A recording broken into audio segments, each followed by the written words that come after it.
हमें कोई दिलचस्पी नहीं सिस्टम को बचाने में, हमें कोई दिलचस्पी नहीं कि हम इस सिस्टम को बचाएं और कभी एक धड़े का साथ दें और कभी किसी दूसरे धड़े का साथ दें। बार के वकार पे हमला है। जो जुडिशरी के टाउट्स हैं, ये क्लब बना हुआ है जुडिशल सिस्टम, ये एक क्लब बना हुआ है कि जिसके अंदर ना सिर्फ साइलिन का बल्कि आप जैसे हम जैसे प्रोफेशनल वकला का भी इस्तेसाल हो रहा है। मैं समझती हूँ कि इन्होंने ये कंटेम्प्ट राना आसिफ पे नहीं लगाई, उन्होंने ये कंटेम्प्ट पूरी बार पे लगाई है। मैं ये कहती हूँ कि ये हमला बार के वकार पे हमला है। और आज मैं आपको भी ये कहूँगी कि देखिए, हम हमेशा आवाज़ उठाते रहे कि बार के अंदर जो जुडिशरी के टाउट्स हैं, ये क्लब बना हुआ है जुडिशल सिस्टम, ये एक क्लब बना हुआ है कि जिसके अंदर ना सिर्फ साइलिन का बल्कि आप जैसे हम जैसे प्रोफेशनल वकला का भी इस्तेसाल हो रहा है। हमें कोई दिलचस्पी नहीं सिस्टम को बचाने में, हमें कोई दिलचस्पी नहीं कि हम इस सिस्टम को बचाएं और कभी एक धड़े का साथ दें और कभी किसी दूसरे धड़े का साथ दें। पहले सिर्फ बार को पता होता था कि ये कितने पानी में है, अब पूरी दुनिया ने देख लिया कि इनकी क्या औकात है। जिस दिन अब मैं आपको दो बातों से आगाह करूंगी।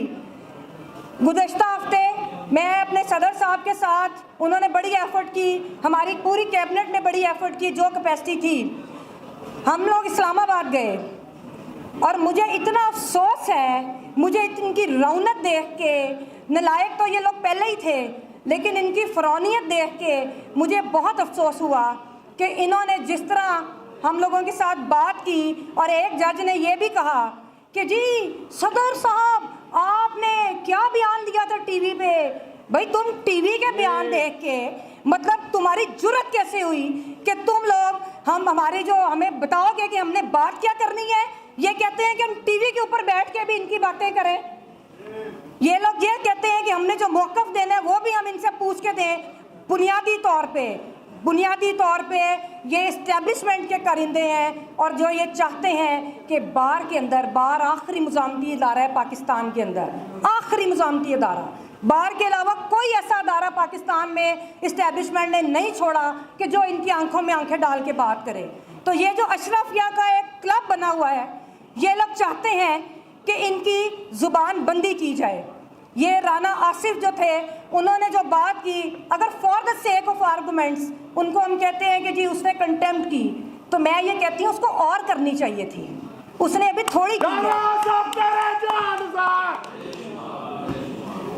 दूसरी बात ये कि ये जो वकील को ये करना कि उसके ऊपर कंटेम्प्ट लगानी, बिल्कुल एक गैर ज़रूरी बात के ऊपर ये कंटेम्प्ट लगाने का मकसद ये है कि आप जुडिशल सिस्टम को रहने नहीं देना चाहते, और आप ये चाहते हैं कि जब आपकी मर्ज़ी के जो वकील आते हैं तो उनको आप नाम ले लेके अदालतों में बताते हैं, उनको नाम लेते हैं, जी आइए प्लीज़ केस आर्गू कीजिए। तो ये रवैये और ये रविश भी गलत है और हमेशा मैंने इसके ऊपर बात की। फिर मुझे ये समझ नहीं आती कि इनके जो फैमिली मेम्बर्स हैं वो किस तरह उधर प्रैक्टिस करते हैं जिधर ये जज होते हैं, तो इसके ऊपर भी हमें आवाज़ उठानी चाहिए। ये भी इस्तेसाल है, ये भी एक आम वकील का इस्तेसाल है। आखिरी बात ये कि मैं ये कहूँगी कि हमेशा हम कहते हैं कि जजेस की एलिवेशन का जो सिलसिला है इसके ऊपर हम बात करते हैं, तो मैं ये भी एक बार को कहूँगी कि इसके ऊपर बड़ा हमें लायामल बनाना चाहिए कि जब इनकी अपॉइंटमेंट्स होती हैं तो इनके नफ्सियाती टेस्ट भी होने चाहिए। हाँ जी,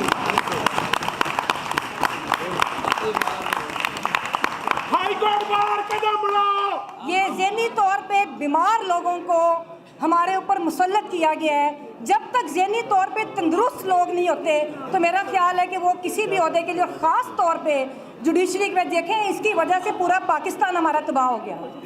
तो अब मैं ये समझती हूँ कि आखिर में मैं अपने भाइयों से ये कहूँगी, पहली बात ये है कि हम जिंदा हैं, वकला जिंदा हैं, हम बहुत मजबूत हैं, हम लोग बाज़मीर लोग हैं, हम पाकिस्तान को बचाना चाहते हैं। हमने हमेशा पाकिस्तान के लिए, पाकिस्तान को उसके अंदर बेहतर सिस्टम लाने के लिए, जमहूरियत के लिए, जुडिशल सिस्टम की बेहतरी के लिए अपना खून भी दिया है। हम आगे भी पाकिस्तान की बका के लिए लड़ेंगे।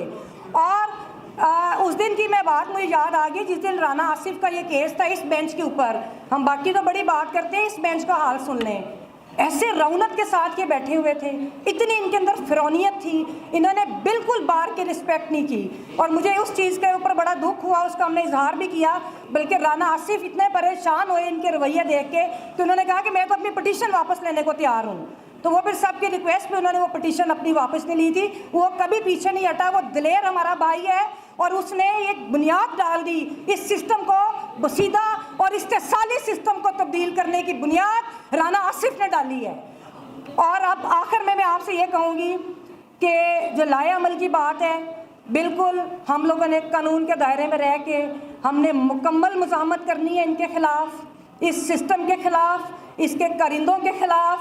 और उसमें एक मेरी सजेशन यही है कि जो अभी मेरे भाई राना इंतज़ार साहब ने भी अभी हमें कहा, इसी तरह जब तक, और मेरे जो बड़े भाई भुट्टो साहब ने जिस तरह बात की, मुझे तो उनका रेफरेंस याद है जो इन्होंने इनको शीशा दिखाया था, लेकिन इनके ऊपर असर नहीं होता किसी चीज़ का। तो उसके लिए अब उसकी इम्प्लीमेंटेशन हम कैसे करते हैं, उसके लिए हमें ये चाहिए कि बिल्कुल भुट्टो साहब ने ठीक कहा कि सज़ा की मुअत्तली में हमें कोई दिलचस्पी नहीं है। हम लोग ये चाहते हैं कि उस अपील का फैसला मेरिट पे करें, और जब तक उस अपील का फैसला मेरिट पे नहीं होता, किसी अदालत में कोई काम नहीं होना चाहिए।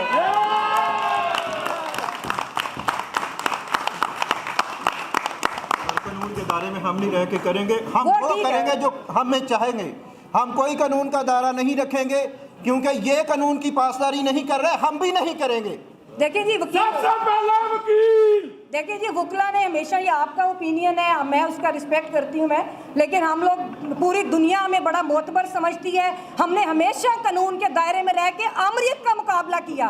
तो ये जुडिशल आमरीत क्या है, ये कौन है? ये तो हमारे बिठाए हुए लोग हैं, हम इनका भी मुकाबला करेंगे। और जब तक अपील पे उसका फैसला नहीं होता, ये मेरी सजेशन है, जो हमारी कैबिनेट और हमारी बार हाउस फैसला करेगा मैं उसके साथ हूँ। लेकिन मैं भी यही कहती हूँ कि जब तक उसका मेरिट पे फैसला नहीं होता, किसी अदालत में किसी वकील को पेश नहीं होना चाहिए। बहुत शुक्रिया।